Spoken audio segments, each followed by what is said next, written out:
On the morning of January 6, 2021, my primary assignment was to cover then President Trump's rally at the Ellipse. I had walked down the National Mall from the U.S. Capitol and was taken aback by the size of the crowd. It was jarring to say the least because it had been the most amount of people that I had seen gathered together in one place since the start of the pandemic. You could definitely feel the tension in the air throughout the entire rally. Many people were chanting about how the election was stolen, saying how they wanted to march on the Capitol to voice their displeasure, which they obviously did. How about we make it happen if Trump doesn't win? Hey, you son of a bitches. If Trump doesn't win, let's fucking hang him. As I arrived on the West Terrace, I had seen people pushing past barricades. I just instinctively put my riot helmet on and my gas mask, and I remember thinking to myself, I can't believe this is happening right now. And quite honestly, with seeing how prepared, and looking back on now, how prepared some of the Capitol Police officers appeared to be, they also were probably thinking the same thing as well.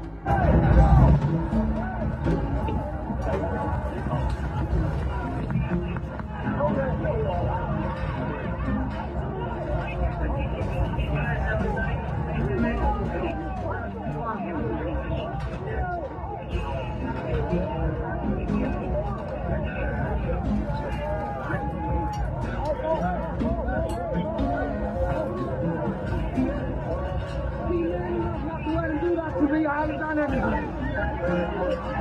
I haven't done anything. Don't spray me. Don't spray me.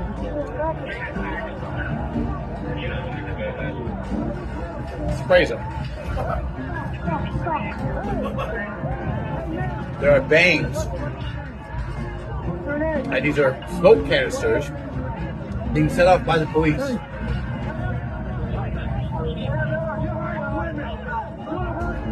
Hurting women. They're just spraying people in the face. Can't get on.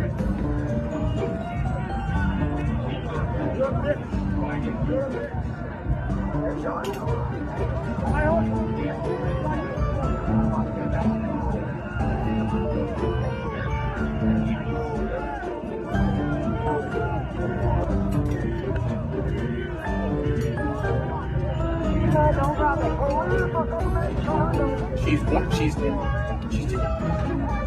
love you. We don't want to hurt you.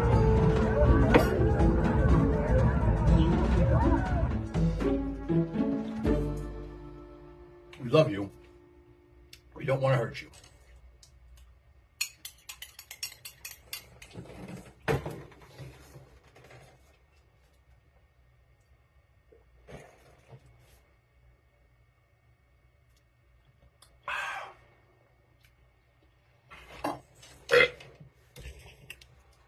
What you guys just witnessed was unreleased footage of January 6th.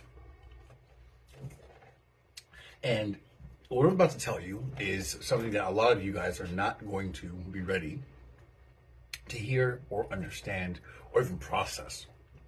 And that's okay. I wouldn't be Spike if I didn't make some of you navigate that experience. But I want to do this differently this time. I want to give you a moment to tap out. Right now, tap on out. Because what I'm about to say is something that I want you to consider, I want you to sit with, and I want you to process before you react. I don't want to argue. I want to have a discussion. In order to discuss things, you need to be versed, not only in your emotion about it, but your understanding of what I'm about to say. Understand that I already created this post. I slept on it. I redid it. For those of you who are still here, let's discuss.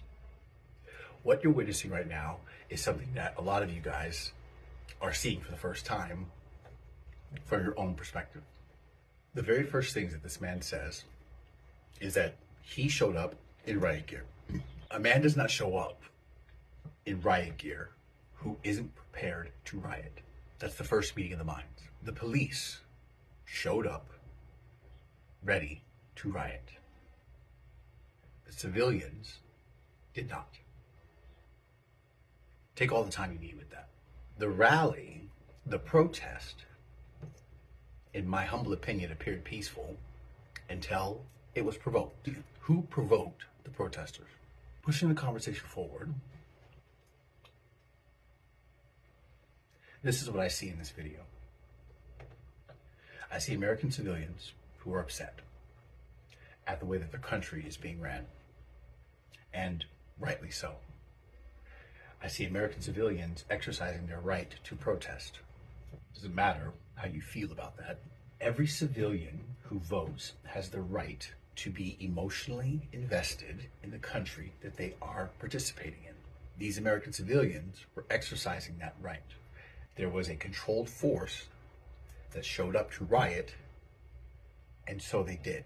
The reason January 6th is so important and a milestone, not for us, but for them, for the first time, you had blue arguing for the establishment. Pause and hear what I just said. American civilians who believe that the civilians who showed up to protest on January 6th are criminals. They deserve to be locked up. They're hoodlums, gangsters, thugs. These January 6th civilians are being painted. Much like the angry civilians who were being painted during Black Lives Matter. Pause. This is how this is done. And now what we're seeing is the pendulum shift. Once you've beaten one side into submission, red, you've got to work on the other side. And you do that by painting the other side as the enemy. The end goal, my friend, is to have all of us in submission. Period. Where you've been bamboozled is believing that this power that you believe is so for you is when it isn't. Trump understands this now. What's happening to Trump is important because for the first time, Trump is experiencing white supremacy. Pause. Understand right now that you are not white, no more than I am black. These are labels that they've applied to cattle. They've put that cattle in a jar and they've shaken it up. That's all that's happening.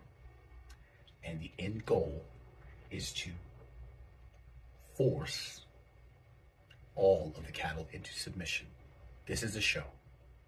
American civilians were held in prison for a year, maybe more, for speaking up by a government that they empower and pay. You're being played. We are being played. And white supremacy is no different than black supremacy. It's just supremacy. The powers that be want to be supreme over you. And they've made you believe that you're white. They've made us believe that we're black. And they have taught you to believe that I am not only scared of you, but to be scared of me, and vice versa. That's how this works. This is about you submitting to them. Period. Trump's going to jail. I think what happened on January 6th is that Trump saw what Michael Jackson saw. When you have too much power, too much control, whether you become a threat to the world. I think that's it. Sit with what I just said. Disconnect from your emotion and understand that we in danger, girl. January 6th was the powers that be telling us you're not in control anymore. If you speak up, I don't care who the fuck you are, you'll be detained. Nice smoothie, though.